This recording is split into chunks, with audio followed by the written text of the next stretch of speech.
苏家那个死硬的老太爷突然中风瘫了，如今苏记就剩苏清芷一个小丫头片子苦苦死撑。会长英明，这百年苏记的招牌，还有库房里的绝版古董，很快就是咱们协会的了。他还天真的指望那个失踪20年的娃娃亲对象回来替他力挽狂澜。哈哈哈，叫陆九渊对吧？当年神鬼陆将虽有些本事，断了他们的货源，我看那丫头拿什么发工资？这江南地界我说了算，谁敢帮苏清芷，我就让他死。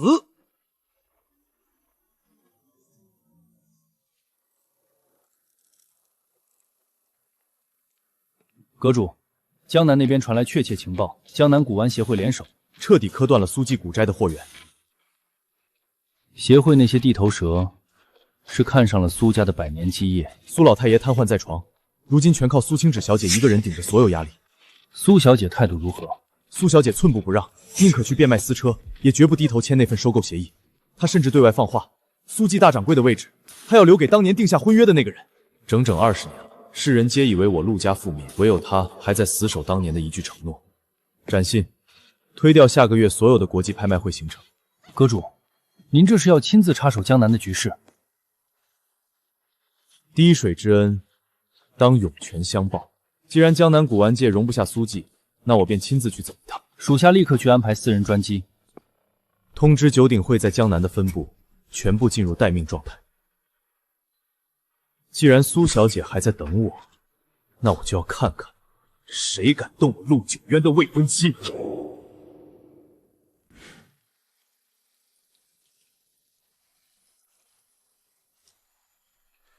爷爷走了，陆家没了，我好冷。大哥哥，你快把这碗粥喝了吧。爷爷说，陆家对我们苏家有天大的恩情，你带着他去京城找亲戚，清芷在江南等你回来。阁主，苏记内部的情况比外部打压更棘手。苏老太爷治家极严，怎会任由内部生乱？老太爷中风昏迷，大房的周丽萍母女原形毕露，正勾结外人掏空家底。哼，清芷重情义，面对长辈的道德绑架，必然处处掣肘。阁主，您手持2家定亲的盘龙玉扣，苏家铁律见玉扣如见掌柜，何不直接出面镇压？大房母女贪得无厌，此时高调亮牌，他们定会抵死狡辩。您是要让他们自己露出狐狸尾巴？给我安排一个普通护工的身份。你要亲自去疗养院伺候老太爷？擒贼先擒王，苏醒的老太爷才是最锋利的破局之刃。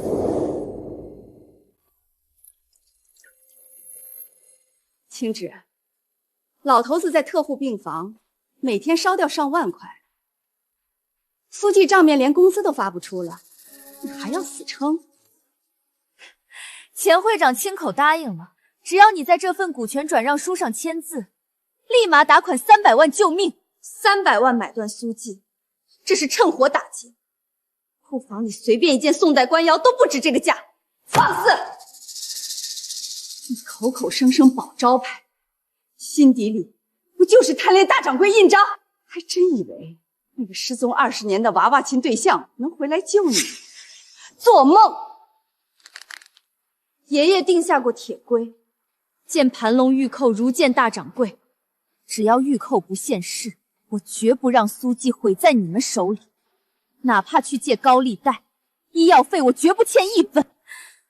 月底交不上救命钱，你就给我乖乖交出印章，滚蛋！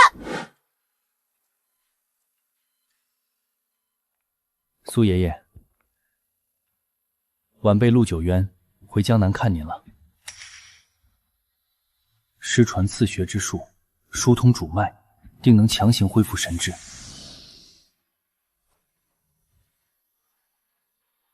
爷爷您先歇歇，清理门户的脏活交给我。欺负清芷的人，我一个都不会留。老太爷先劝吧。这重症病房一天1万特护费，简直是个填不满的无底洞。苏清芷那个死丫头，死撑！今天我就去找院长签字停药。早该拔管子了，反正老头子也醒不过来，省的钱能给我换好几个当季限量包。只要老头子咽气，苏记大掌柜的印章就彻底归咱们了。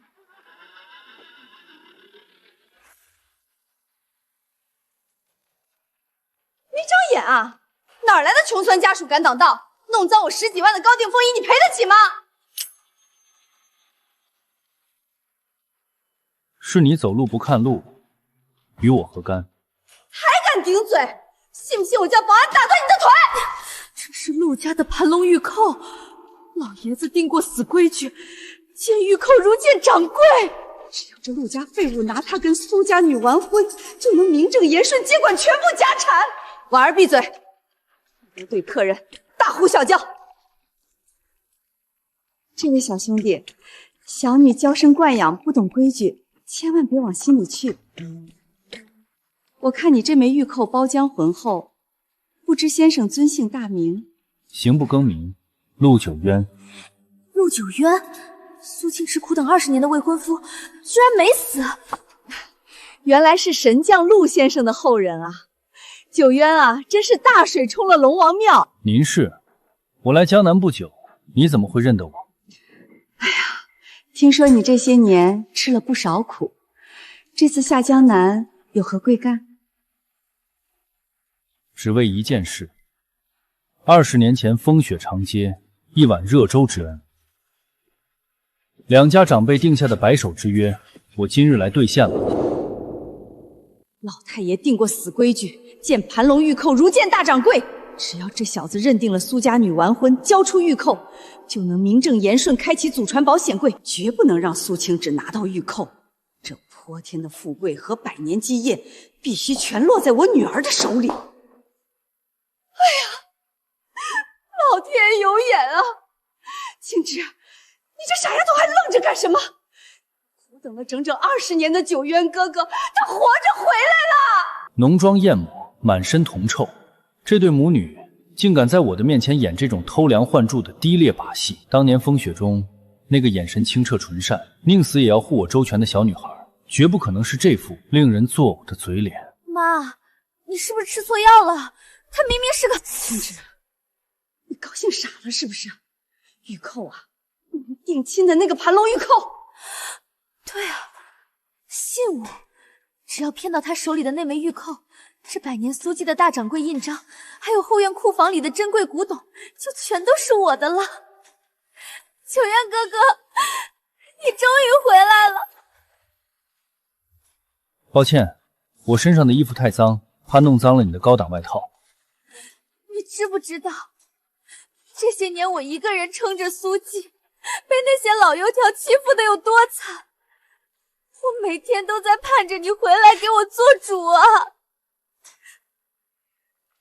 是我来晚了，让你受了这么多委屈。不晚不晚，好孩子，这大冷天的在外面漂泊，一定吃了不少苦吧？大伯母这就带你回苏家大宅，今晚咱们一家人好好吃顿团圆饭，大伯母亲自给你接风洗尘。清芷啊，你可得好好陪陪你九渊哥哥，把这20年的话都补上。妈，我知道的，我一定会好好伺候九渊哥哥，不让他再受半点委屈。既然你们母女俩这么喜欢演戏，那我就顺水推舟陪你们演到底。我倒要看看，为了夺走苏记的大权，你们能把做人的底线践踏到什么地步。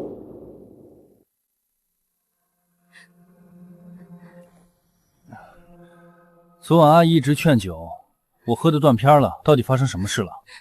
九渊哥哥，你昨晚喝醉了，非拉着人家的手不放，连衣服上的褶皱都是刻意揉出来的，这骗局真是拙劣的可笑。你一直喊着我的名字，然后你就欺负了人家，我什么都给了你，你可千万不能不认账啊！清芷，你放心，我绝对不是始乱终弃的人。既然事情已经发生，我一定会对你负责到底。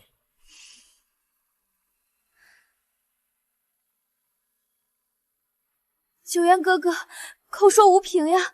伯母说你身上那枚盘龙玉扣是我们两家定亲的信物，你把它交给我保管好不好？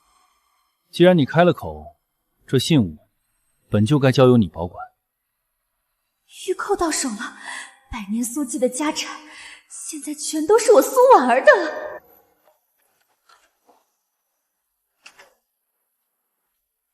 醒了，既然酒醒了，就别赖在苏家。你一个连固定工作都没有的穷木匠，我们苏记可不养闲人，限你3分钟内收拾东西，马上从我眼前消失。伯母，您这是什么意思？青芷，你刚才明明说好的。谁是你的青芷？少在这儿恶心人！陆九渊，玉扣我已经拿到手了，你就别在这里自作多情了。你也不去江南街头打听打听，现在的百年苏记是我当家做主。切，拿个破石头就想占本小姐便宜，你这种底层废物也想高攀我，赶紧滚！很好，过河拆桥，这狐狸尾巴终于是彻底露出来了。懂了，我现在就走。拿着它去古斋，我就是大掌柜，百年苏记全归我管。陆九渊，既然你已经交出信物，就麻溜滚蛋吧。信物我既交给了青芷，自然没有半路收回的道理。别装无辜，这世道弱肉强食，只看利益不看情分。你一个穷木匠，拿玉扣是暴殄天物，乖乖交出还能换你祖宗安宁。只看利益不看情分，等你们一无所有时，希望你们也能有这份底气。哼！看在你主动交出的份上，赶紧滚！看你们这副坐相，现在准备去哪儿？自然是去苏记古斋召开股东大会，彻底接管大权。盘龙玉扣是最高信物，我作为原主人，自然要去见证一下。你去见证？你以为自己是个什么东西？慢着，让他跟着去。他不到黄河心不死，那就让他亲眼看看你怎么坐上宝座的，彻底击碎他攀龙附凤的白日梦。正有此意，带路，夺权大戏开场。真正的苏青芷，让我看看你有没有辱没那碗热粥。苏青芷，我的耐心已经被你彻底耗光了。现在整个江南的货源都被我们协会切断，你店里连一件像样的古董都拿不出来。你爷爷在重症病房靠那些破仪器续命，每天烧钱如流水，你拿什么填这个窟窿？钱会长，孙老板，你们别做梦了。苏记是江南的百年老字号，这块牌匾不能塌。就算去借高利贷，就算我今天只剩最后一口气，我也绝不在卖祖求荣的破合同上签字。两位大老板消消气儿，他苏青芷今天说的话全当放屁，根本代表不了整个苏家的意志。面对强权寸步不让，宁折不弯，好一身傲骨天成。20年了，这才是当年给我热粥的女孩。大房这对母女果然是在演戏骗我。大伯母，你们不在医院照顾爷爷，跑到这里来捣什么乱？少拿那半死不活的老头子来压我！就你这种把苏记往火坑里推的废物，没资格坐在这儿。我是爷爷亲口指定的代掌柜，这里是苏记最高级别的议事，你们马上出去！出去？该卷铺盖滚出苏家大门的人是你。本小姐今天是来下达通知的。竖起耳朵给我听清楚了，从此时此刻起，这苏记古斋再也没有你说话的份儿了。苏婉儿，你疯了吗？爷爷昏迷前亲手将大掌柜印章交给我代管，你有什么资格在这里对我发号施令？资格？你跟我谈资格？本小姐今天就让你看看什么叫做真正的资格。这是当年神将陆爷爷留下的盘龙玉扣，是长辈定亲的信物，这东西怎么可能会落在你的手里？怎么来的？你一个晚辈没资格过问。你只要给我牢牢记住，老爷子当年当着所有人定下的铁规矩，见盘龙玉扣如见大掌柜。如今最高信物在婉儿的手里，他才是这苏记古斋名正言顺的当家人。妙啊！原来江南苏家还有这么个规矩。既然信物在婉儿小姐的手里，那这份收购合同自然该由您来落笔了。钱会长把心放在肚子里，我现在就签字。这百年苏记的招牌，马上就是您的囊中之物了。你们绝对不能这么做，你们这是在把苏家往绝路上逼，这是彻头彻尾的卖祖求荣。我今天就算拼了这条命，也绝不允许你们这群蛀虫毁了爷爷一辈子打拼出来的心血。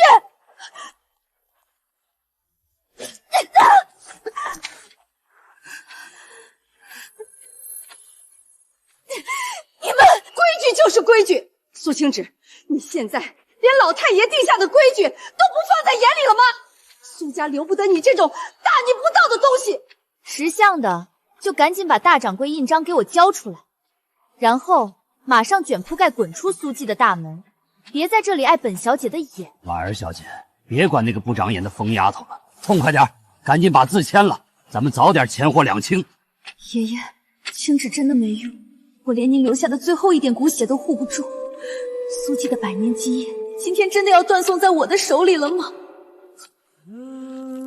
很好，拿着我的盘龙玉扣定你们的死规矩，还敢当着我的面欺辱我陆九渊的未婚妻。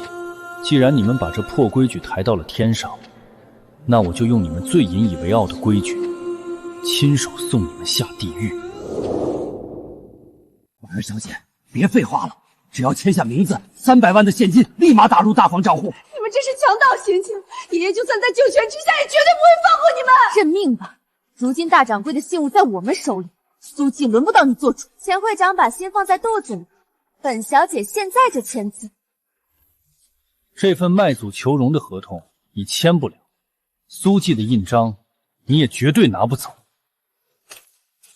九渊，你这个要饭的废物，跑出来捣什么乱？盘龙玉扣已经归我了。保安死哪儿去了？把这个疯子轰出去！哪里来的不知天高地厚的野小子？你活腻歪了吗？20年前，风雪长街，是你递给我一碗热粥，救下我一条命。真正的苏清芷，怎么可能为了区区利益，出卖百年基业？你真的是九渊哥哥？那定亲的盘龙玉扣，怎么会在大伯母手里？他们母女为了夺权，冒充你的身份，从我手里骗走了玉扣。你们这群无耻之徒，也配在这百年议事厅发号施令？骗走的又怎么样？规矩就是规矩。老爷子当年立下铁律，见盘龙玉扣如见大掌柜。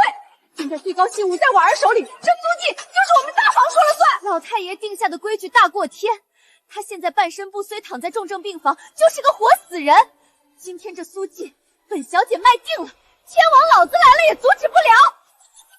你们口口声声拿规矩压人，可你们似乎忘了最重要的一点。死鸭子嘴硬，你个落魄穷酸货还能耍出什么花样？苏老太爷定下的规矩，自然得由苏老太爷亲自来判。你脑子进水了？那个老不死瘫在床上，连半句话都说不出来，你居然还指望一个植物人爬起来做主，真是滑天下之大稽。苏老太爷到。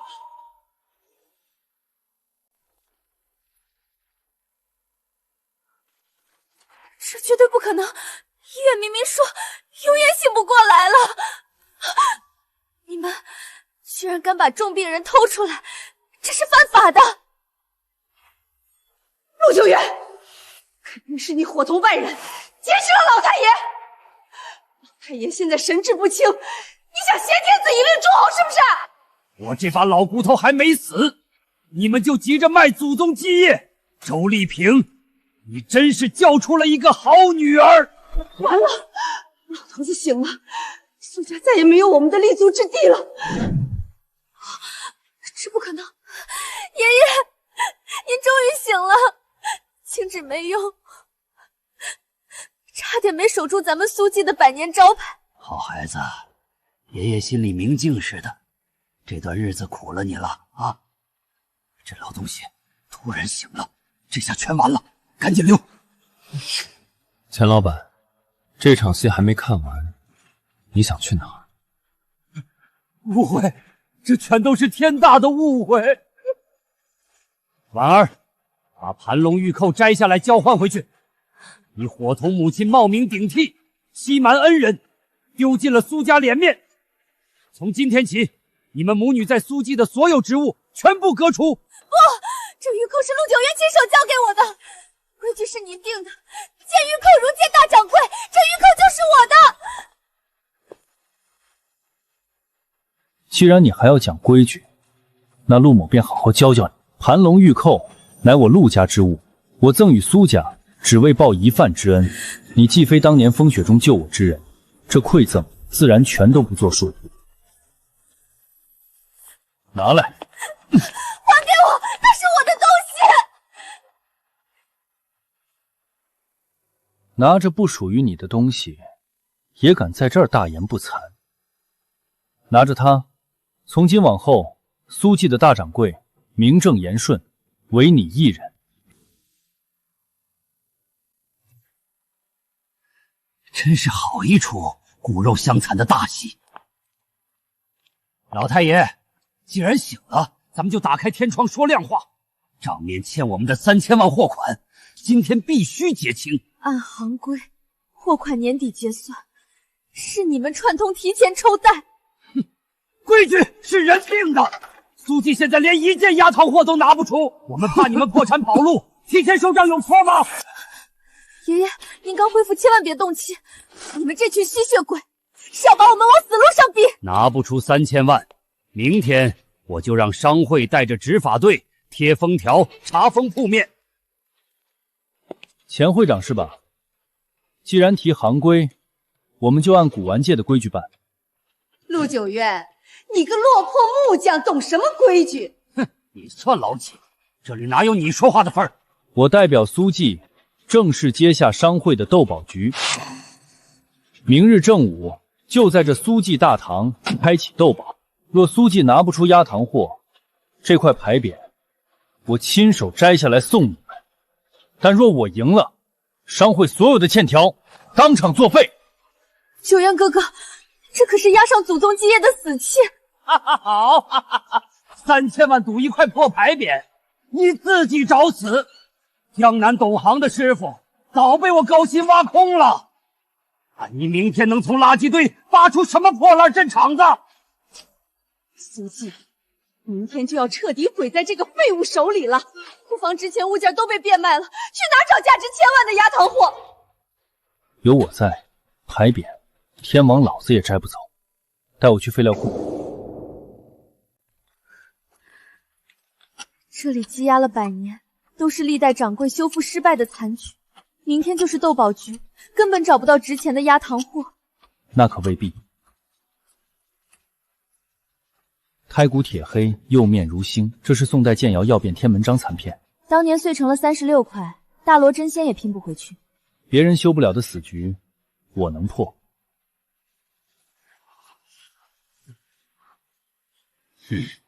正午已到，你那吹牛不打草稿的未婚夫死哪儿去了？知道惹下大祸，昨晚就卷铺盖跑路了。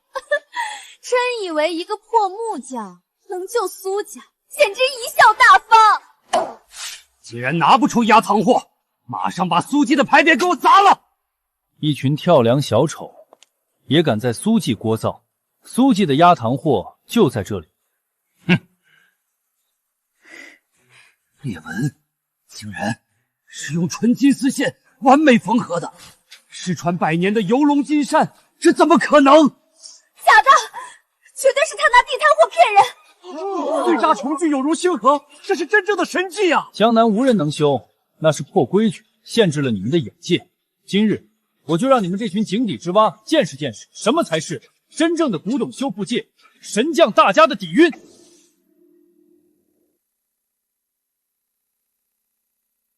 荒唐！什么游龙金山，全是装神弄鬼！大家别被骗了，这绝对不是宋代国宝，这根本是他从地摊上买来的现代工艺品。钱会长，你这是血口喷人！这件残品在苏记库房登记在册整整几十年，它的胎图和底款都在这里摆着，怎会是赝品？按照商会规矩，这东西得由首席鉴定师长眼，登记在册有什么用？现在苏记是你们说了算，账本还不是你们想怎么改就怎么改？会长莫慌，老朽来替大家辨一辨真伪。简直是太假了，做工如此粗劣，这包浆明明是化学药水强行泡出来的。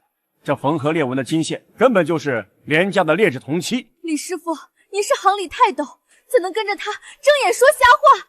赝品就是验货，老朽一生清誉，从不说谎。亏你们还是百年老字号，居然用假货骗人！这种败坏江南古玩界风气的黑店，早该关门了。苏清芷，你们拿赝品糊弄商会，这是罪加一等。今天不仅要立刻还清欠款，这牌匾我现在就要砸！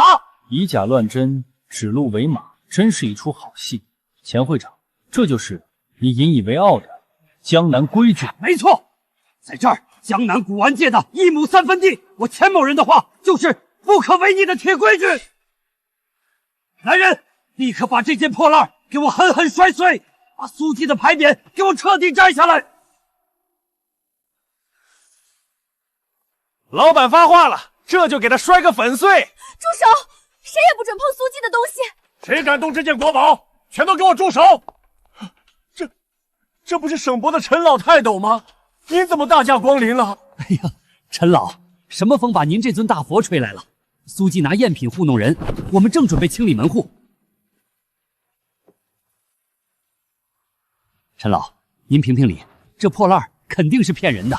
胎如铁，毫如星，这是极品宋代剑斩，严丝合缝，金线若惊鸿，这居然是失传的金术。陈老，您看错了吧？这包浆明明是化学药水泡的。金线也是廉价铜漆呀，一派胡言，简直不可理喻！陈老，你居然为了个江湖骗子打我！瞎了你的眼！这件绝世孤品，底价至少1个亿。陈老居然为了一个木匠打人！你这种败类，不配在圈子里混，给我滚出去！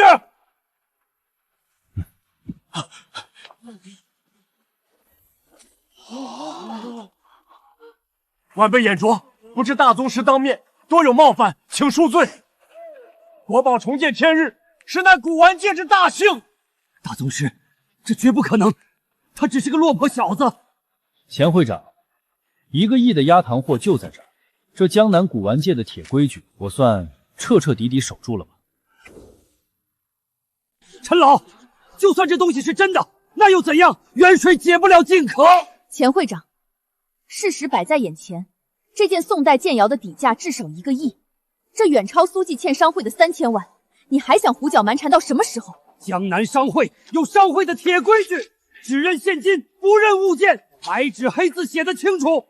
今天正午之前必须看到3000万流水。苏清芷变不出3000万活钱，苏记的牌匾我照样摘。你这个江南商界的败类，简直是辱没斯文！陆宗师，这件使用失传绝学修复的孤品，极具研究价值。老朽愿代表省博总会，立刻拨付8000万收购，不知宗师是否割爱？这茶盏是100年苏记的压堂货，苏掌柜，这里你来做主。多谢陈老解围，苏记不贪心，愿以5000万公道价让出，只求保住这100年招牌，绝对不让宵小之徒得逞。苏掌柜大义，有乃祖之风。雅欣，立刻通知财务都加急程序打款。是，陈老。钱会长，3000万马上到账，带着你这份废纸滚出去吧。好，苏清芷跟九渊，你们别得意太早。陆家小子，你还是有两下子的。这江南古玩界的水比你想象的要深得很，咱们秋拍见真章。多谢，又救了苏姬一次。有我在，天塌不下来。九渊，你到底瞒了我多少事？陈老那样的泰斗，为什么叫你大宗师？当年我在风雪中流落街头，被你救下，后来遇到一位云游高人，收我为徒，教了我这门手艺。陈老尊敬的是规矩，并非权势。今天如果不是你强行接下斗宝局，爷爷的心血就全毁了。可你为了我，暴露了这么珍贵的记忆，以后商会那些人肯定会找你麻烦。青芷，为了20年前那碗热粥之恩，别说暴露一件茶盏，就算要与整个江南为敌，我也绝不让任何人踩你头上。钱会长，今天好大的一出戏呀，连您都在那个废物手里栽了跟头。谁能想到那小子会失传的修复术？苏姬拿到了陈老的资金，算是缓过气了。缓过气？钱会长，您是不是忘了，下周就是苏记1年1度的秋拍，只要咱们联手，掐断江南藏家给苏记的货源。妙啊！没有拍品的拍卖会就是个空壳子，到时候苏记名誉扫地，神仙也救不了他们。大掌柜的印章是我的，苏记的底蕴全都是您的。那就让他们再狂几天，秋拍见真章。王老板，上个月明明说好的事情，清代粉彩花瓶送来秋拍，怎么突然变卦了？违约金我们苏记1分钱都不要，我们只要货。这关系到苏记100年的声誉。陆掌柜，真不是我不讲情面。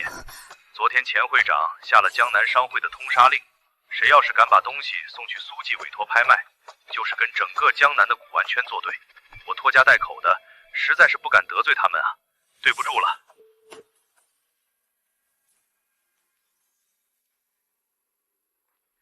哎呀，堂姐，正忙着呢。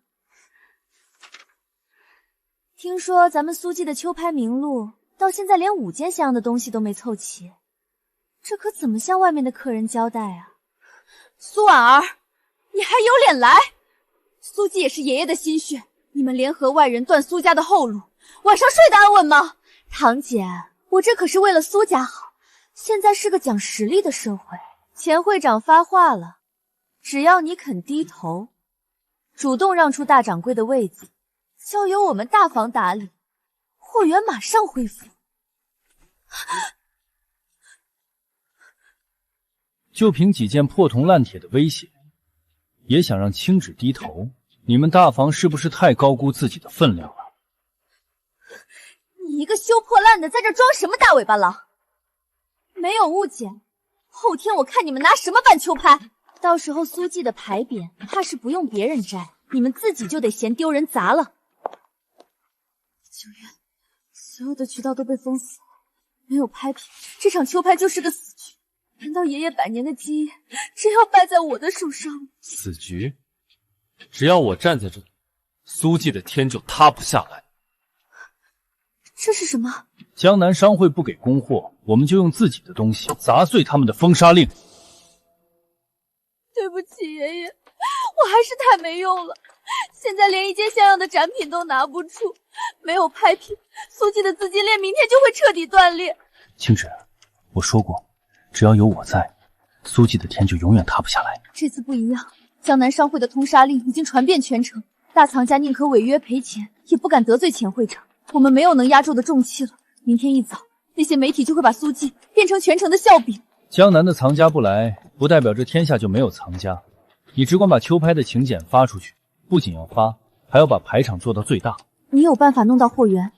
信我，明天太阳升起时，一切都会迎刃而解。阁主，钱会长那边又有动作了。他不仅强行掐断了明面上的货源，还在四处买通八卦媒体。他们打算在秋拍开场时，联合多家媒体带人砸场子，彻底毁了苏记100年清誉。既然他这么喜欢断人后路，那我就为他准备一场终生难忘的葬礼。展信，立刻解密江南分部最高权限指令，全面开启假字号地下库房。阁主，您要直接亮明九鼎会的身份，强行镇压商会吗？太便宜那群井底之蛙了。我要让青芷堂堂正正的赢下这一局，用古玩界的规矩碾碎他们。你连夜安排几个生面孔，伪装成海外归来的顶尖大藏家，必须滴水不漏。从库房里挑3件足以震动全国的绝世国宝，每一件都要有国博院院士级以上的评定，更要有传承有序的铁证。走最正规的委托流程，连夜送到苏记去。属下遵命，定让他们死无葬身之地。我要让江南商会那群蠢货睁大眼睛看清楚，在绝对的底蕴面前，他们那点把戏算什么东西？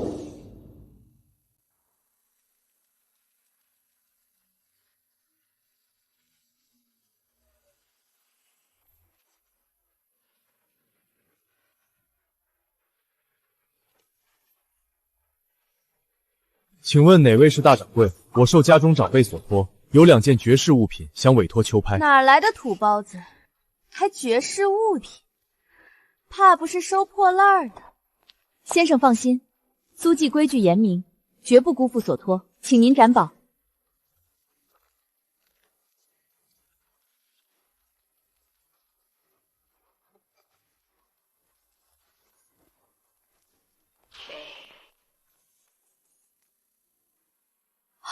这工艺，这胎土，这是清乾隆粉彩镂空转心瓶，不仅画工绝世无双，底部裸款更是大清玉制，这是国宝级的重器。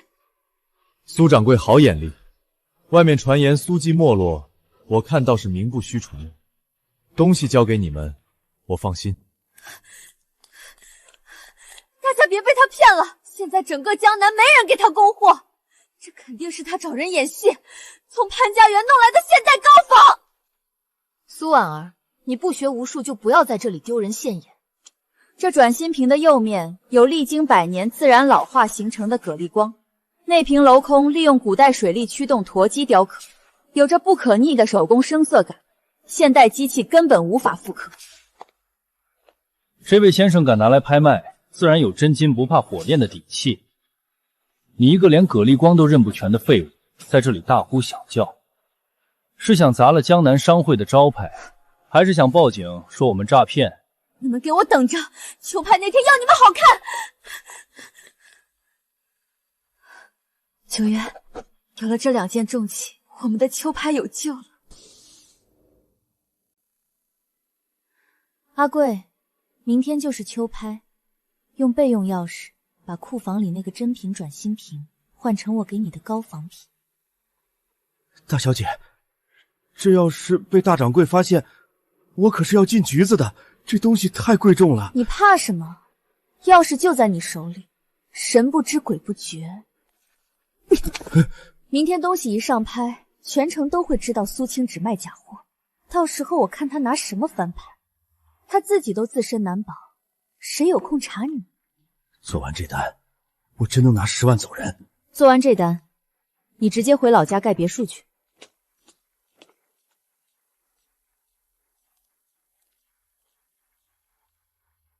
这点低劣的把戏，九渊，我总觉得心里不安。商会那些人手段太脏了，那件转心瓶太贵重了，钱会长他们绝对不会眼睁睁看着我们顺利秋拍。我怕今晚出岔子，万一明天搞砸了，爷爷的心血就真的全完了。我不能输在这一步。青芷，你只要记住，明天无论发生什么天崩地裂的事，你都要保持大掌柜的绝对威严，绝不能露怯。其他的呢？其他的全部交给我。你是不是发现了什么？我只是看到了一只自作聪明的耗子，他正在给我们送上一份足以扳倒江南商会的大礼。大礼？咱们将计就计，等明天请君入瓮。各位，请上今天的压轴拍品。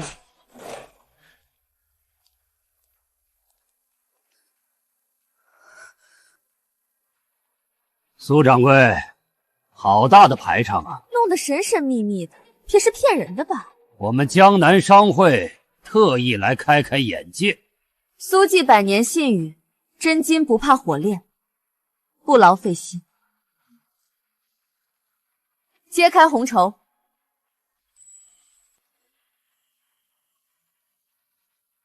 哇，这粉彩镂空工艺绝了，真是大开眼界。慢着，这就是压轴拍品。难道这件藏品有什么问题吗？简直是滑天下之大稽！钱会长，你这是什么意思？身为商会会长，我绝不容许有人售卖假货。你血口喷人！这瓶子釉色浮夸之极，毫无底蕴，分明是刚在黑市烧出来的现代仿品。大家快看清楚啊！真的是仿品吗？苏青只为了填补账面亏空，早就监守自盗，拿假货坑人血汗钱。苏记就是个骗人的黑店。队长，我们要验货，要是假货，苏记今天必须关门。这可是大清御制真品。你说是真品就是真品，李师傅，你来给大家长长眼。老夫倒要看看这是什么破烂玩意儿。这是完蛋了，万一查到我头上怎么办？跳梁小丑，看你们怎么砸自己的脚。这件藏品昨天经过我反复鉴定，绝对是真品无疑。凭你一面之词就想糊弄全场买家？钱会长，你没有经过任何专业检测，凭什么血口喷人？要专业鉴定是吧？好，李师傅，上去鉴定，让苏大掌柜死个明白，看看他是怎么骗人的。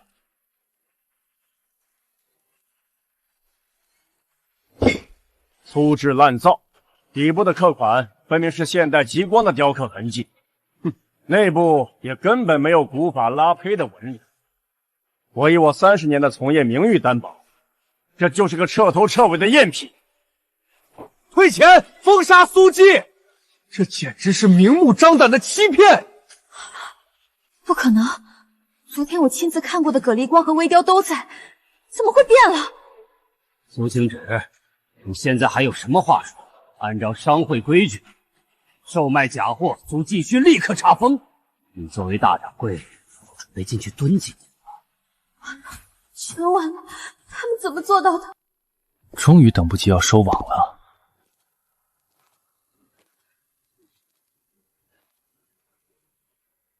钱会长别急着定罪，李师傅刚才那句话说的没错，台上这件东西确实是个赝品。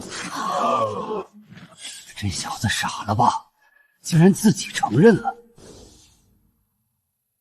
哈哈哈哈哈哈！大家都听得清清楚楚了吧？连苏记自己的人都承认台上是假货了，你们还有什么好说的？来人，给我把这黑店的招牌立刻砸了！慢着，台上这件是赝品不假，但苏记昨晚入库的那件委托品，却是毋庸置疑的绝世真品。你什么意思？你想说有人调包？少在这里故弄玄虚，拖延时间。是不是故弄玄虚？大家抬头看看大屏幕就知道了。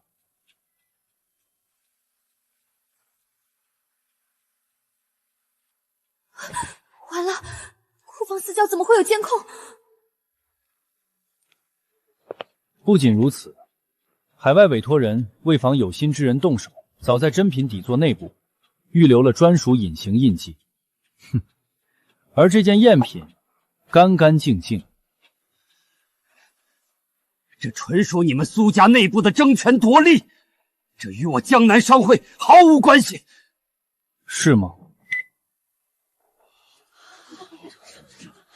那为何阿贵账户上昨晚收到10万块匿名汇款？这笔打款的实名认证信息显示的正是钱会长的私人生活助理。原来是你们贼喊捉贼，赶紧滚出去！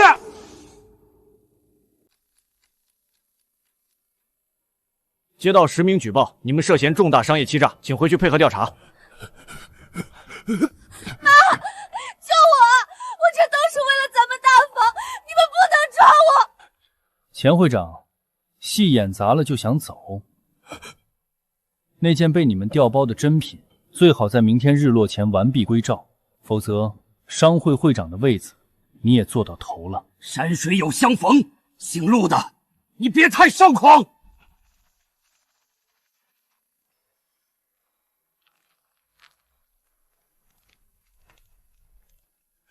齐先生，苏家那个姓陆的小子实在是太邪门了，他不仅拆穿了咱们的计谋，还逼我明天必须交还珍品。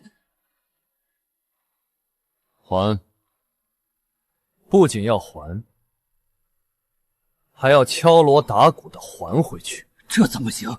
那可是无价之宝，咱们早就敲定好黑市买家，怎么能轻易还给他们？古玩行有一种极其隐秘的手段，叫脱胎暗雷，找顶级的造假师傅，从真瓶身内部划一道致命的裂痕，外面用药水封死，肉眼绝对看不出任何破绽。我完全明白了。等明天当众交接时，只要稍微受到一点震动，那瓶子就会当场碎成一地粉末。到时候就是苏清芷当众失手毁了藏品，天价赔偿金足以让苏记彻底倾家荡产。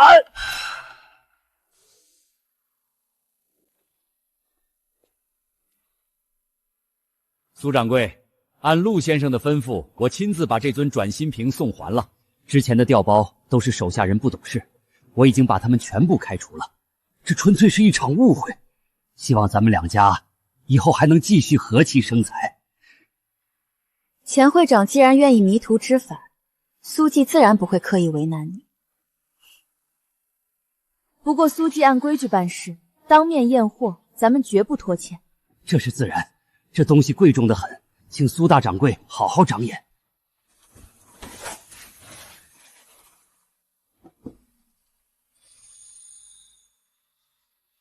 钱老板向来阴险狡诈，这次的交接绝不能再出任何差错。随便你看，就算看瞎了你的眼，也绝对看不出里面的门道。葛离光自然，底号是大清玉制，甚至连内壁的纹路都完全对得上。东西没问题，确实是原来那件真品转心瓶。苏掌柜果然好眼力，既然验明正身，那我就先告辞了。釉面虽然完好无损，但这折射的光泽在夕阳下有些细微的偏差。等一下，瓶子不对。九渊，我刚才仔细查验过了，哪里不对？清芷，慢慢把它放下，千万不要在上面用力。姓陆的，你少在这里鸡蛋里挑骨头，故意找茬。苏大掌柜都亲口验过了，这可是货真价实的真品。你一个懂点皮毛的木匠，在这装什么内行？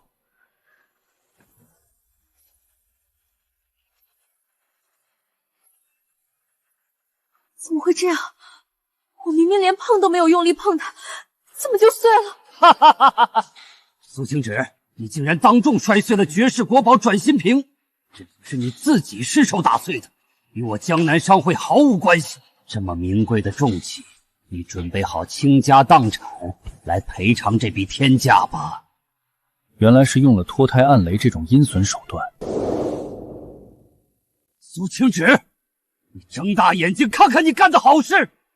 这可是乾隆御制，价值几千万的绝世孤品，就这么生生被你毁了，你拿什么赔？我根本没有用力，是你刚才拍了桌子。这瓶子内部肯定早就被你们做了手脚。瓶子拿出来时可是完好无损的，你亲自验货也说好好的，碎在你手里还想赖账？到底是怎么回事？我查验时明明毫无破绽。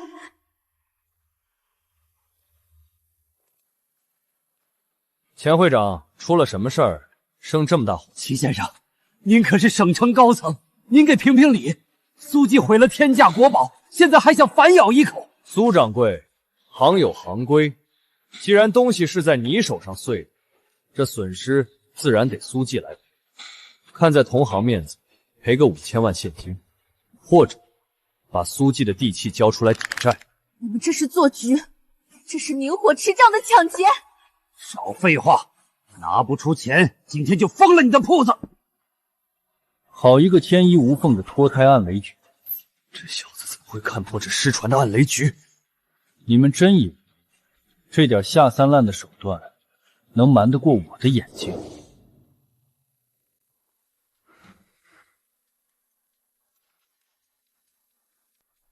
齐先生，既然你自诩是省城懂行的大人物，那你应该知道，珍品的清代官窑胎骨坚硬紧密，绝不可能因为拍一下桌子的微弱震动，就碎成这种均匀的粉末块。哼，一派胡言！这可是镂空转心瓶，工艺极其脆弱，有什么不可能的？就是，你休想在这里狡辩推卸责任。工艺再脆弱，也不会在碎裂的缎面上出现未干透的千机胶。他怎么会连隐秘的千机胶都看得出来？不可能！造假师傅明明说天衣无缝的。这瓶颈内侧是被人用极其锋利的金刚丝横向切割，然后用千机胶重新粘合的。千机胶遇热即化，遇冷则脆。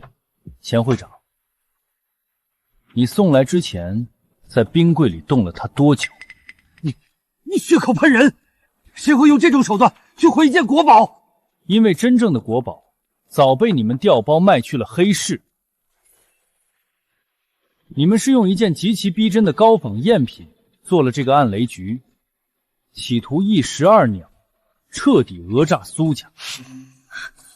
原来这件才是被你们动了手脚的赝品，你们真是好狠毒的算计，竟然用这种卑劣手段毁我苏记！这把火绝不能烧到我身上，必须立刻切断联系。钱会长，看来你手下的人很不干净啊。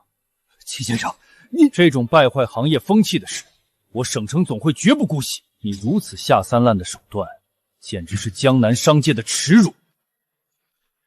齐先生，你不能丢下我不管啊！这明明都是您出的主。完了，会长位子没了，我的全部身家也完了。全省古玩总会下达了联合封杀令，他们吊销了所有的鉴定资质，强行冻结了省内的物流。刚才几家银行的催款部轮番打电话，强制要求提前还款。这是要彻底断绝我们的生路，把苏记往死路上逼呀！看来江南的钱会长那个蠢货倒了，齐家这是撕破脸皮，亲自要下场吃肉了。你们在这儿等我。是。苏老爷子身体可好啊？总会也是按规矩办事。之前暗雷风波闹得满城风雨，苏记必须停业整顿。齐先生，明人不说暗话，你这么大费周章的动用省城古玩、金融、商会三方资源，到底想要什么？老爷子果然是个痛快人。我要苏记80%的绝对控股权，以及游龙金扇的修复秘方。只要在这个协议上签了字，封杀令立刻撤销。以后江南这片地，苏记跟着我省城齐家横着走，我也会力保苏小姐成为下届江南商会会长。80%的股份，还要祖传秘方，你这和明火持杖的抢劫有什么区别？我们苏记宁可关门大吉，也绝不向你这种小人屈服。年轻人，可怜的骨气当不了饭吃，在省城齐家面前，你们连挣扎的资格都没有。我给你们最后24小时考虑清楚，时间一到，江南再无百年苏记。齐先生动用了整个省城的资源，苏记这次真的在劫难逃了吗？一只井底的癞蛤蟆也敢妄求吞天。既然你这么急着赶着投胎，那我就成全你，送你们齐家满门上路。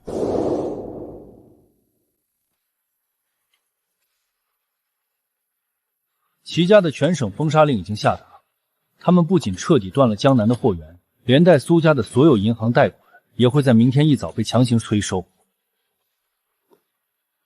这是要让百年苏记彻底破产的连环死局。这种级别的滔天压力，你真的一个人扛得住吗？九渊，我8岁那年，爷爷教我认的第一件古董是一件汉代的羊脂玉佩，他老人家那时候就告诉我，玉可碎，不可改其白。为了这块虚无缥缈的百年招牌，真的值得赔上你自己大好的后半生吗？值得。如果今天向那种卑鄙小人低头，苏记的魂就彻底没了。我宁愿明天一早亲自去摘下这块百年牌匾，我也绝不会在这张丧权辱国的卖身契上签下一个字。这份宁折不弯的倔强，和20年前风雪中那个递给我热粥的小女孩简直一模一样。我认定的女人，绝不该受这种委屈。好，只要你不低头，这世上就没有人能按着你的脖子让你签字。你还有什么办法吗？齐家可是省城的庞然大物，他们手里的权势和资源实在是太可怕了。庞然大物，在我眼里，它不过是条稍微大一点的泥鳅罢了。你安心睡一觉，明天一早，我让他亲自跪在苏家门口，把这道封杀令验回去。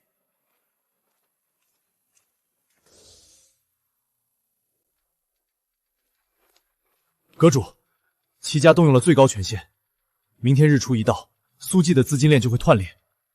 省城银行的催销团队已经候命，就等明天去苏记强行收回抵押的地契。江南商会不懂行情，跳一跳也就罢了，区区一个省城齐家也敢把手伸向我的人，怕自己死得不够快吗？看来我离开燕京太久，这些人都已经忘了九鼎会的规矩了。阁主，只要您一句话，我这就去调动江南分部的所有暗卫，今晚就让那个姓齐的永远闭嘴。不必，人家按商道出牌，我们也要按商道接牌，皮肉之苦太便宜他了。齐家不是喜欢用封杀令把人往死里逼吗？那我就让他好好尝尝什么叫真正的绝望。请阁主下令：第一，接通燕京总会专线，全面切断齐家在海外的所有古董交易渠道，不准一件货出海。第二，以九鼎会名义给3大顶尖拍卖行下达禁令，无限期封杀齐家所有拍品。我要让齐家的东西在国内连响都听不到。最高禁令已发送。这还不够。第三，通知省城的所有私募基金、财团和各大银行，我只给半小时。半小时内抽干齐家账面上所有的现金流。我要齐家明天连买纸的钱都掏不出。是，属下立马落实。青芷，你守你的玉碎不改白，我为你扫平这江南一切暗礁。明天，齐家必将跪在苏记门前。24小时的通牒已经到了，苏青芷那个黄毛丫头，骨头再硬又怎样？在省城齐家面前，她连挣扎的资格都没有。今天日落之前，他必得乖乖跪在苏家大门口，双手把苏记股份和游龙金锁秘方交到我手里。放心，3天，我搞定那个小娘们就回去了。齐先生，出大麻烦了！我们布置在江南的商会暗桩，可刚被人连根爬起了。省城来的各大银行工作人员全部撤离了。没用的废物，慌什么？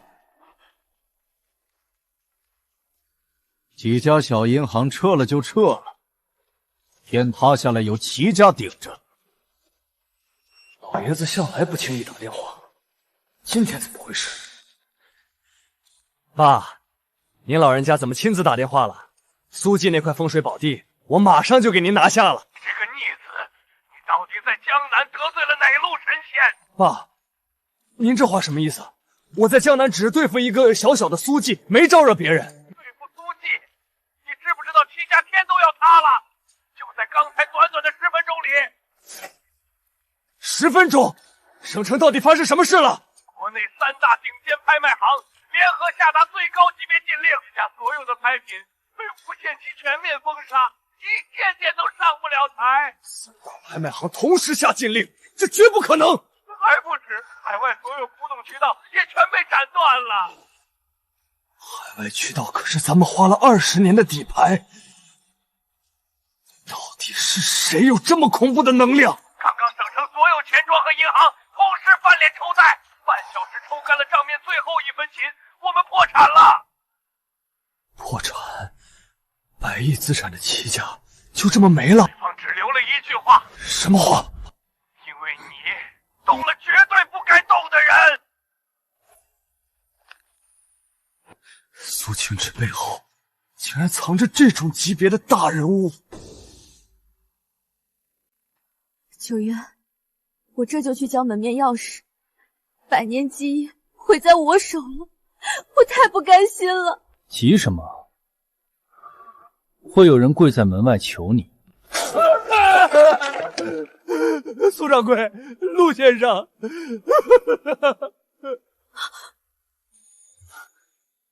齐先生，你这是演的哪一出？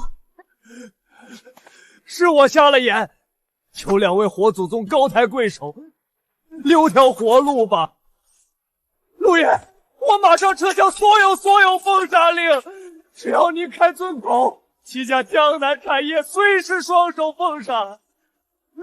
只求您放我们省城总部生路。省城巨头竟像狗一样在向九渊求饶。九渊，这都是你做的。齐先生，你昨天在这说过一句话，在绝对的实力面前，连挣扎的资格都没有。这句话原封不动还给你。是，我是井底之蛙，我不自量力。滚回去告诉你们老太爷，以后苏家有一点风吹草动，我拿整个齐家试问。滚！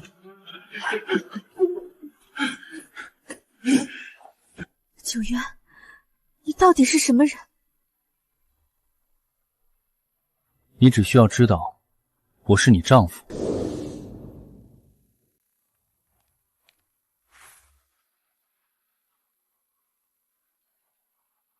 疯狗跑了，一切都没事了。你别骗我，省城齐家的底蕴极其深厚，绝非江南商会能比，这根本不合常理。你到底动用了什么通天能量，能在瞬间让他们彻底破产？齐家作恶多端，多行不义必自毙罢了。那种级别的巨鳄怎么可能自己包庇？你实话告诉我，你到底隐瞒了什么身份？无论我在外界拥有多么炫赫的身份，但在你面前，我永远只是20年前在漫天大雪中被你用热粥救活的穷小子。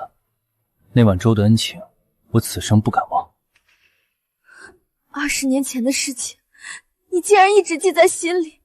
救命之恩，当用一生来报答。现在，我是你未婚夫，也是你唯一的依靠。可你为了保住苏姬，树了这么多死敌，我真的很怕他们暗中对你下毒手。区区一个省城豪门，在我眼里，不过是随时可以踩死的爬虫。如果连自己的女人都护不住，我还算什么男人？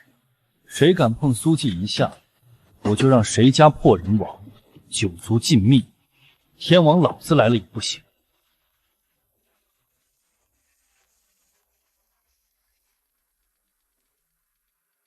连省城齐家都被他翻手之间碾成齑粉，这赘婿背后肯定藏着能统辟天的恐怖势力。苏清之这丫头竟能傍上这等活阎王，齐家都被搞垮了。我想要夺回苏家大权，绝对不能再来硬的。明枪易躲，暗箭难防。等我拿到苏家的资源，看你乖不乖乖把苏季拱手让出。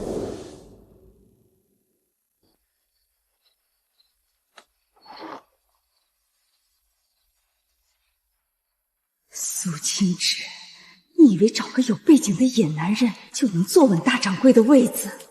既然齐家这种省城巨鳄都斗不过你，明面上的商战我认输，但如果是苏家内部的死局呢？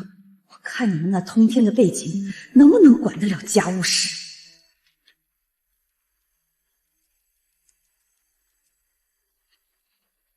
明天一早，这谋杀亲爷爷的死罪就会扣在你苏清之的头，我看你拿什么堵住众人的嘴。是青芷丫头吗？大半夜的还在前头忙着盘账呢。爸，是我，青芷在前头忙着呢，我来给您喂药。这可是青芷特意给您配的安神汤，说是能固本培元呢。他特地嘱咐我一定要亲眼看着您趁热喝下去。晴芷这孩子为了咱们苏家，这几天真是受尽了委屈。我这把老骨头不中用了，只会拖累他。这药，这汤里有毒！爸，您安心上路吧，这苏家的家产我替您管。哼，要怪就怪您偏心，非把大掌柜的印章交给那个死丫头。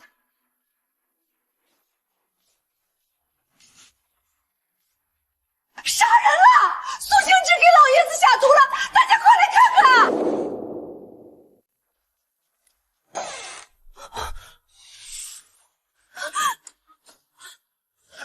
刚才还好好的，怎么会突然变成这样？来人，快打急救电话！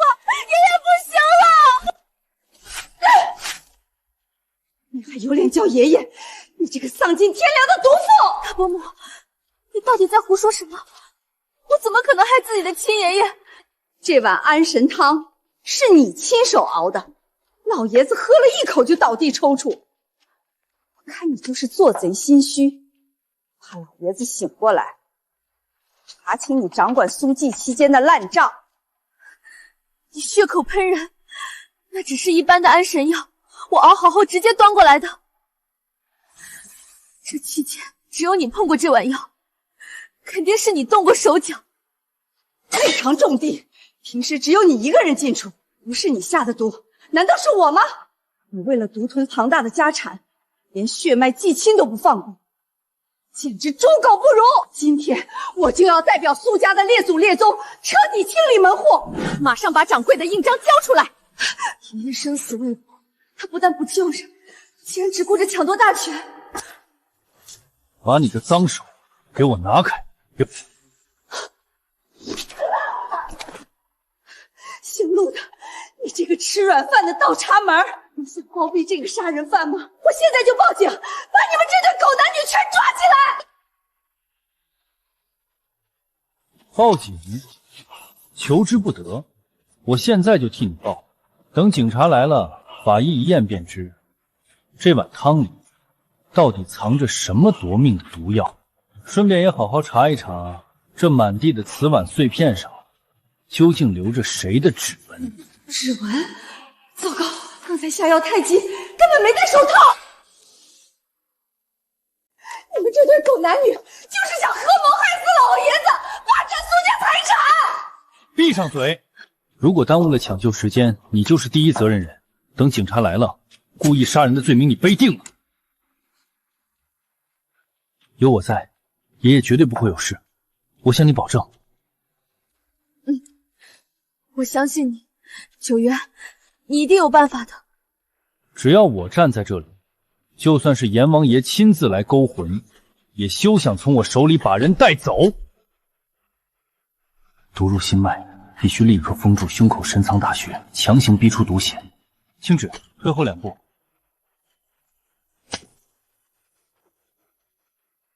那是死穴，你这是在胡乱扎针！大家快来看啊，这倒插门要杀人灭口了，绝不能让他得逞！青芷，拦住他！我现在要施针走气，绝不能受扰。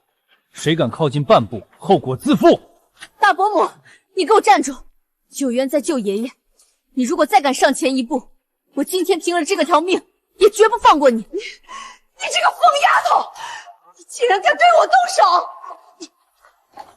好啊，要是救不活，你们全都要去坐牢吃枪子儿！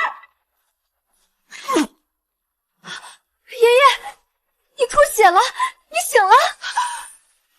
毒血逼出来了，命保住了。周丽萍，你的算盘落空了，接下来该算算下毒的账了。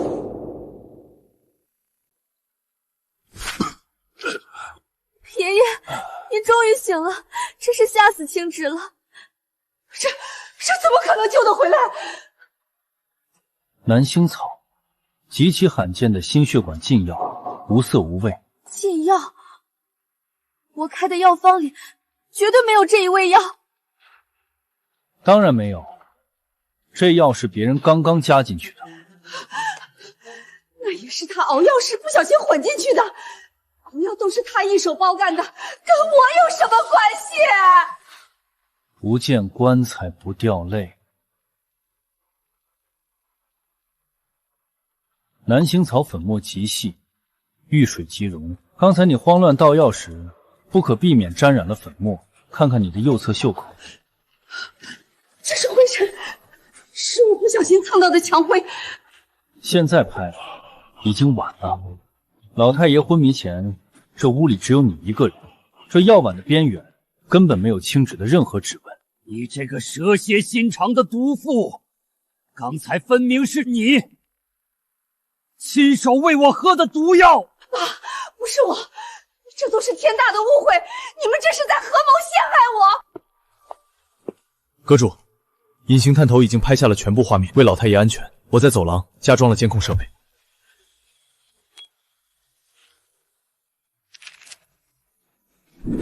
这是他刚才偷偷摸摸进屋下毒的完整录像。完了，这下彻底完了。我是你大伯母，你饶了我这次吧。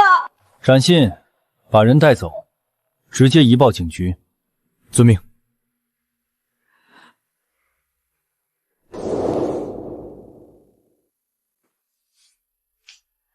老爷子，看在一家人的份上，求你饶了我这条命吧！终于结束了，苏姬的内患总算是拔除了。九渊，你今天救了苏季不假，但也彻底卷入了漩涡。这话怎么说？爷爷，您这话是什么意思？齐先生不是已经破产了吗？齐家算个屁！他们不过是人家手里放出来咬人的一条狗。那回事？他们这么疯狂地针对咱们苏家，其实根本不仅仅是为了钱。那是为了什么？这背后有燕京那边的大人物推波助澜。我们一个小小的苏季，怎么会惹上那种庞然大物？他们在找一样东西，一样能彻底颠覆整个古玩界的东西。燕京势力难道和九鼎会当年的血案有牵连？这盘棋是越来越大了，有意思。我倒要看看燕京的哪条过江龙敢来江南翻江倒海。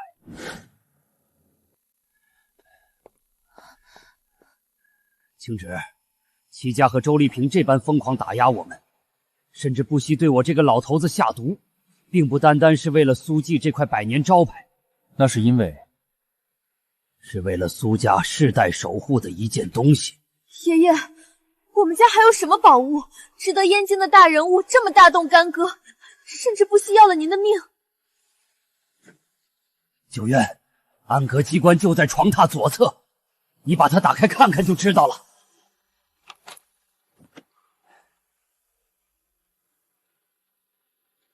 这是九鼎寻龙图的残卷，这上面的特殊暗纹，误会认错，怎么会在这里？老爷子，这东西怎么会在苏家？到底是谁交给您的？你竟然真的认识此物？这是20年前的一个雨夜，燕京的一位大人物遭遇追杀，他浑身是血地逃到江南，走投无路之下，将他秘密寄存在我们苏家的。传闻这半卷图谱里藏着失传100年的有种绝世修复秘技。你那手惊世骇俗的游龙金扇，不过是其中最基础的一种。这东西就是我们苏家的一个催命符。燕京的势力远比齐家恐怖万倍，他们这次是冲着赶尽杀绝来的。师父当年誓死不交的图谱，甚至因此引来了灭门的杀身之祸，竟然藏在江南苏家。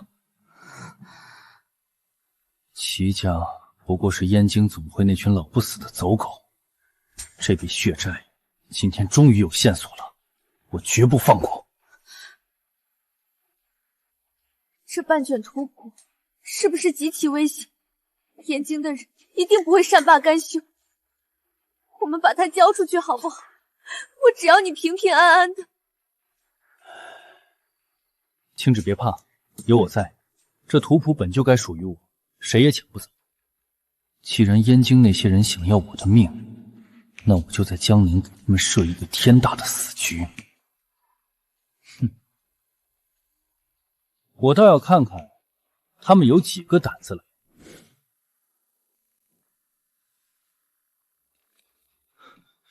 阁主，燕京那边亲自下场了，他们压下了齐家破产的消息，并且重新扶持了齐先生作为傀儡。今天一早正式发起了生死斗宝。生死斗宝规矩是什么？3局2胜，输的一方不仅要交出全部家产和那半张残卷，所有人还必须当众立誓，终生退出古玩界，永不碰古董。燕京的人终于按耐不住，这正合我意。苏清旨，姓陆的，战书已经下了，3天后就在这苏记大堂，燕京的大人物会亲自带宝物来和你们决一死战。齐先生，你已经是个一无所有的丧家之犬，到了这种地步，你还要替别人卖命当炮灰吗？你走个屁！只要帮燕京的大人物拿下你们，哈哈哈哈哈哈哈！我们齐家就能东山再起，把你们狠狠踩在脚下。你们要是敢不接，明天苏记连一根线都买不到。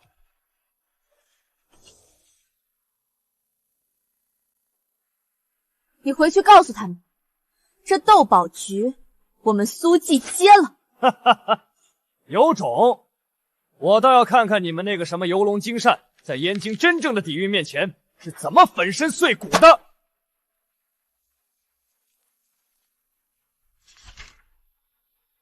燕京总会底蕴深不可测，3天后的斗宝我们该怎么办？青芷别怕，只要有我在，苏记的牌匾谁也摘不走。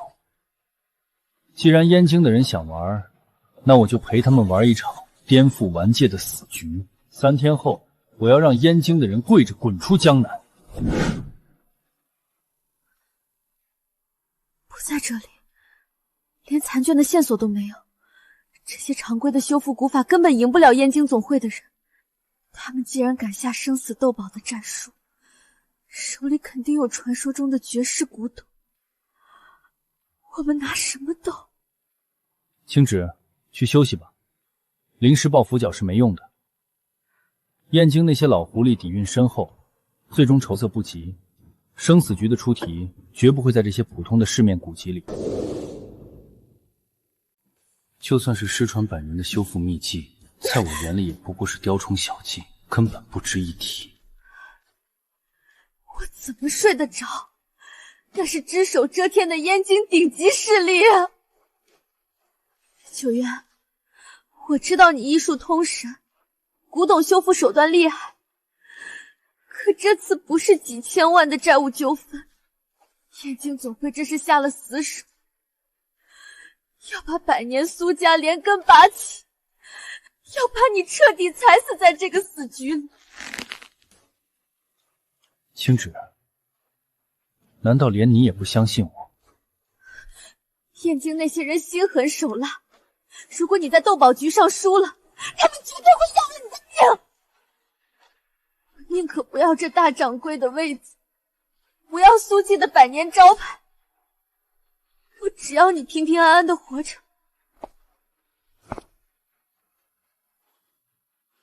苏青芷，看着我的眼睛，你给我听好，20年前那个雨夜，你救了我一条命，今天我就把整个天下捧到你面前。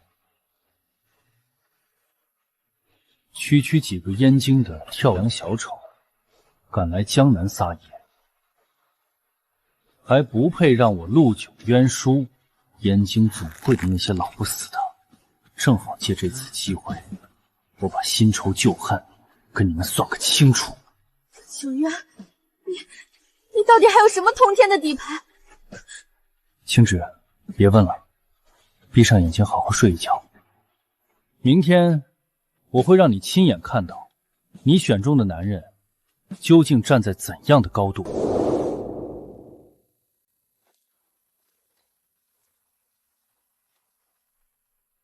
苏青芷，生死斗宝的时间到了，规矩很简单，3局2胜。这第1局我们玩盲剑。苏家丫头，老夫只给你5分钟时间，说出这物件的年代、出处和真伪，只要说错一个字，这第一局就算你满盘皆输。看这皮革包浆，这起码是商周时期的重器啊！燕京总会一出手，果然非同凡响。这鼎的做工极好，绝非凡品。可是这红斑青锈的分布，却透着一股不自然。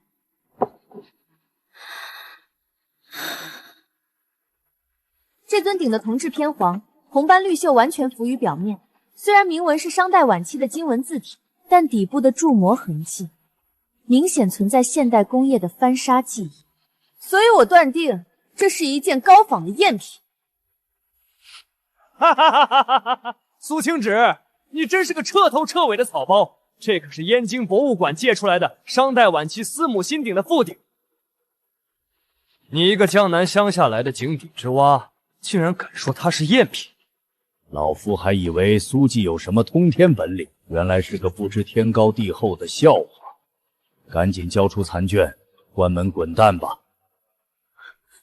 难道我真的看走眼了？不可能的！你们两条燕京来的狗，笑够了吗？放肆！笑够了，就给老子睁大你们的眼睛看清楚，看看我们苏季大掌柜是怎么打烂你们这张脸的！谁规定燕京博物馆借出来就一定是真品？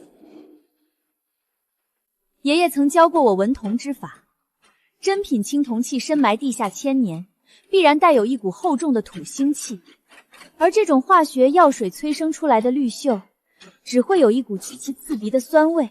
这根本不是什么博物馆的副体，这绿锈里全是一股子劣质盐酸的酸臭味。你们拿这种破铜烂铁来生死斗宝，简直是滑天下之大稽！苏清芷，你少在这里信口雌黄！燕京总会底蕴深厚，怎么可能拿赝品出来？况且你们这造假工艺完全是百密一疏。敢问燕京来的高人，商代晚期的青铜器里就已经用上现代的十字螺丝帽了吗？还真是个十字螺丝帽。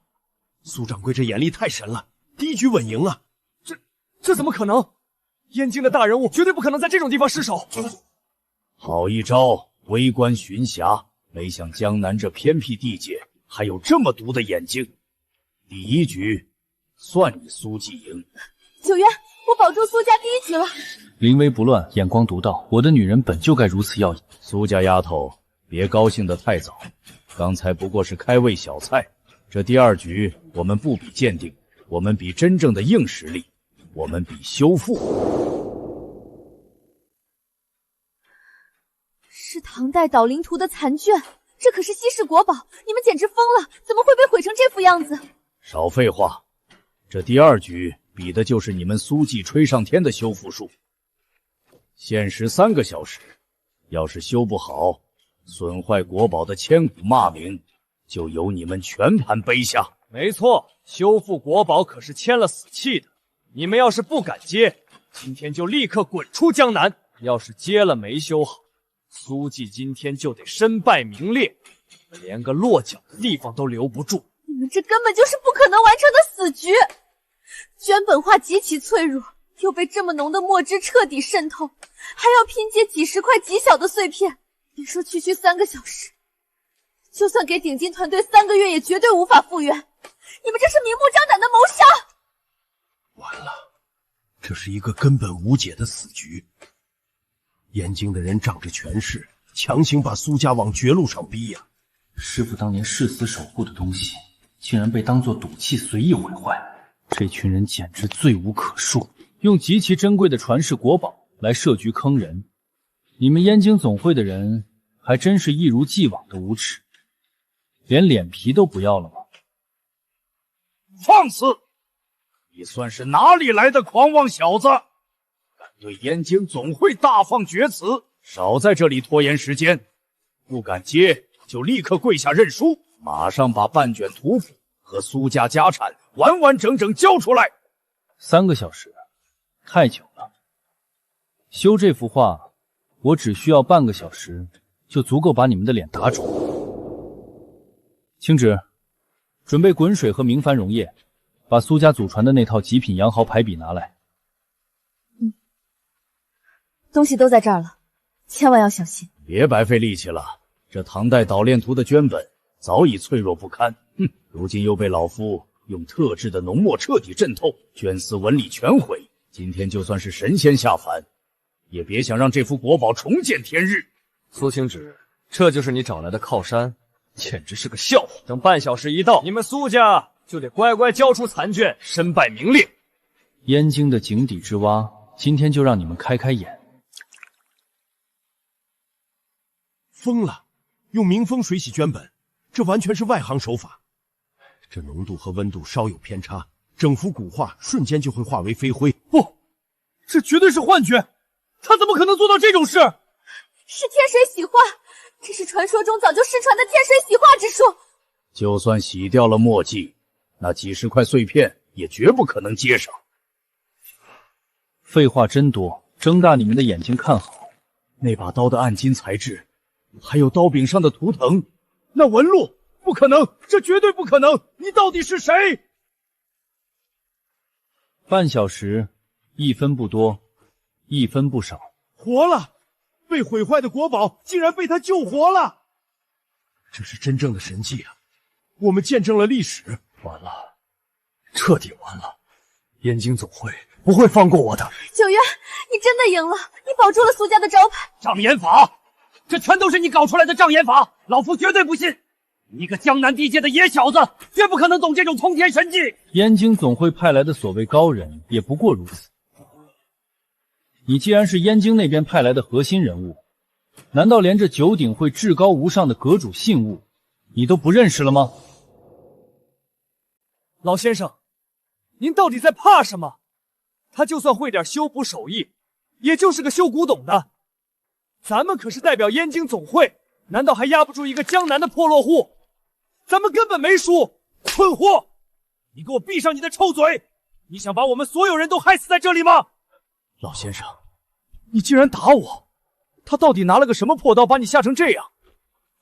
九鼎会江南分部，参见阁主。参见阁主。阁主，一句话封杀齐家的九鼎会阁主，竟然就是九渊。难怪他说天王老子也摘不走苏记牌匾，原来他站得这么高。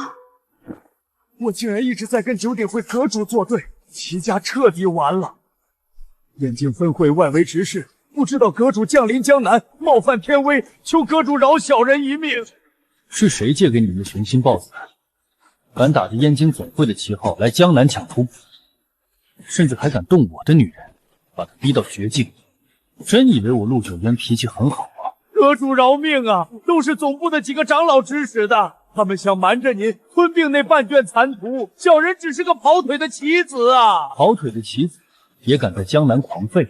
回去原封不动的告诉燕京那几个老家伙，想要图可以让他们自己3步一叩头，一路跪着来江南见我，带着齐家这个废物，现在立刻给我滚！是，多谢阁主不杀之恩，小人立刻滚。九渊，原来你就是九鼎会那位神龙见首不见尾的传奇阁主。我早该猜到的，普通人怎么可能一句话就让省城齐家灰飞烟灭？燕京那些老家伙为了这东西，派人潜伏江南，我日夜提心吊胆。如今你王者归来，这残卷终于能物归原主。苏记能交到你们2人手里，我这把老骨头死也瞑目了。老太爷，您安心休养，只要我在一日，苏记的100年招牌就永远不会倒。九鼎会的最高统治者，你到底还有多少惊天动地的身份瞒着我？那是高高在上掌控一切的神明，连燕京总会都忌惮你。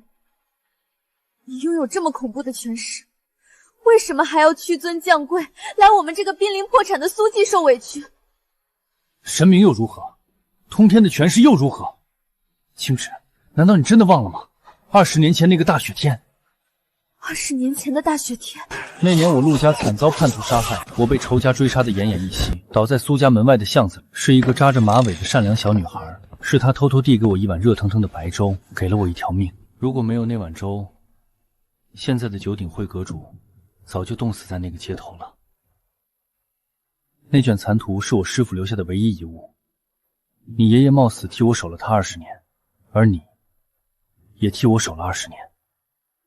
青芷，我说过，这世上没什么比你更珍贵。别说是区区一个江南齐家，就算是整个燕京的权贵，只要谁敢让你掉一滴眼泪，我就让他全族陪葬。你这个大骗子！是我不好，让你承受了这么多不该承受的惊吓。我发誓，以后绝不让你再受半点委屈。不怕了。以后，你是不是该叫我阁主夫人？不管是苏记大掌柜，还是九鼎会阁主夫人，只要你愿意，我陆九渊整个人，连同这天下，都是你的。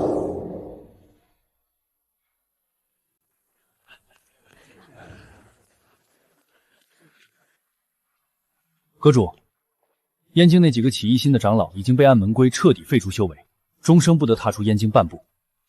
便宜他们了。齐家那群不知死活的狗东西呢？齐先生涉嫌巨额洗钱，下半辈子要牢底坐穿了。周丽萍和苏婉儿因为抢夺铺盖，在狱中天天互相殴打，生不如死。咎由自取，这都是他们得罪你的下场。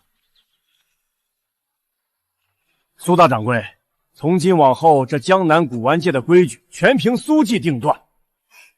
陈老客气了，以后还要仰仗各位前辈多多帮衬，我们苏记绝对做到童叟无欺。吉时已到，准备剪彩。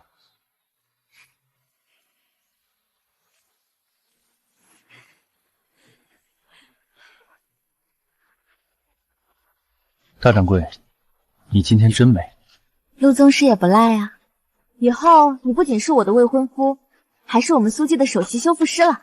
陆先生，余生请多指教。首席修复师，大掌柜，这点微薄的酬劳可远远不够我卖命的。那阁主大人想要什么报酬？我要你，只要有你在，我这辈子都在江南，哪儿也不去。